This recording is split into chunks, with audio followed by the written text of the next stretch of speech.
Jaal guutuu akkasumas itti aanaa WBO zoonii Wallagga Bahaa Cibraa Waamaa Qaxxatoo Jaal Dhugaasaa fi dabballee WBO zoonii Wallagga Bahaa Cibraa Waamaa Qaxxatoo Jaal Fiiqii akkasumas Jaal Fandishee fi Jaal Olseeraa jaala keenya qaqqaaliin gara kanatti dhufanii sagantaa dungoo qabsiisuu fi daabboo muruu nuuf geggeessuu jechuudha. Inni jalqabaa daabboo kan mura yommuu ta'u Jaal Fiiqii, Jaal Fandishee fi Jaal Olseeraan immoo gara kanatti siqanii waan kana nuuf qabsiisuu jechuudha. Jaal Dhugaasaa fi Jaal guutuu daabboo harka lamaan qabatanii nuuf muru. Jalqaba sagantaa daabboo muruuti. Inni jalqabaa sagantaa daabboo muruuti.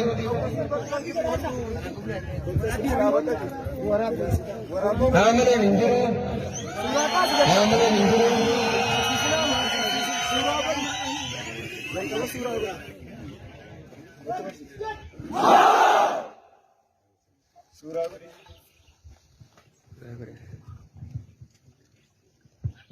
Ayyee amma kallattumaanii tokkummaa keenya kan agarsiisu harka lamaan daabboo tokko muruudhaan tokkummaa keenya argisiisu isinitti agarsiisaa jiru. Haamilee hin jiru. Haamileen hin jiru. Kunoo ilaala akka kanatti yeroo isaan muran haamileen hin jiru.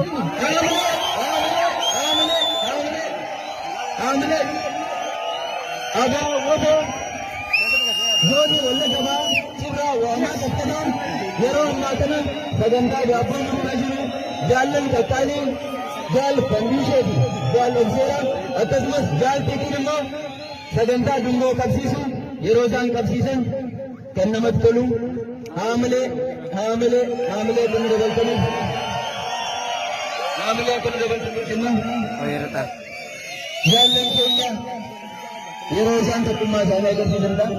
Guddaa galatoomaa isin jaallannaa isin kabajnaa nu jiraadhaa. Isin jaallannaa isin kabajnaa. DJ sirba.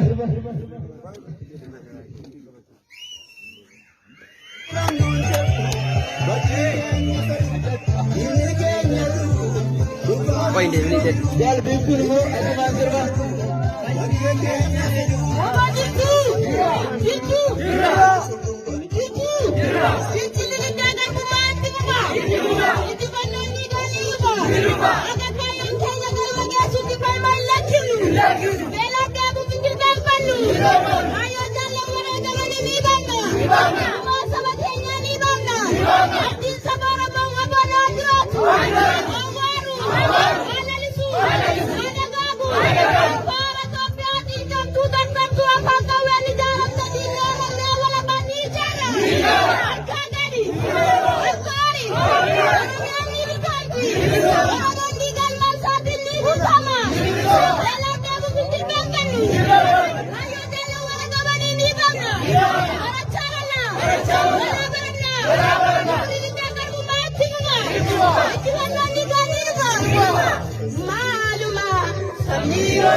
Maluma,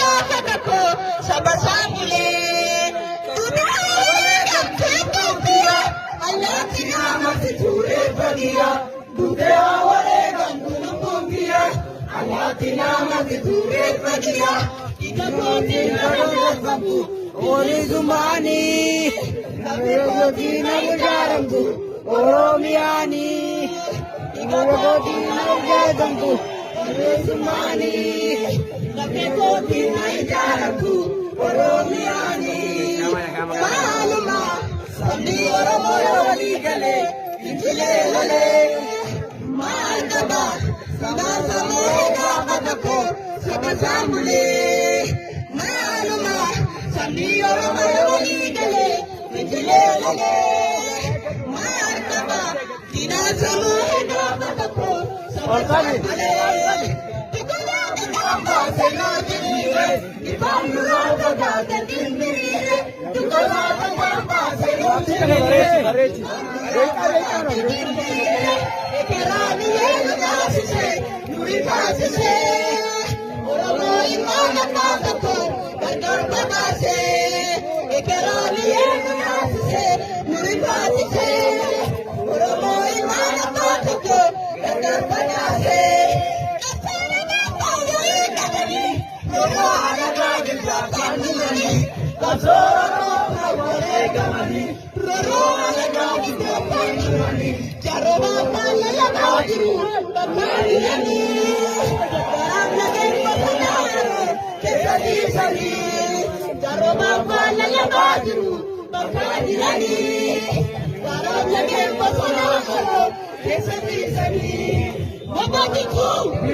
Baga geessan Amajjiin tokko guyyaa rasaasa elemoo qidduun itti dhukaaseera sagalee dhageessisa jechuudha.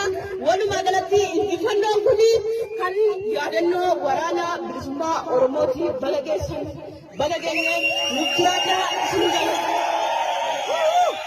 Ayyee jaallan tokkaanii akka kanatti akka inni bohaarru akka nu taphannu nu taasisan warra nurraa bareegamantu lubbuu isaanii lafa kana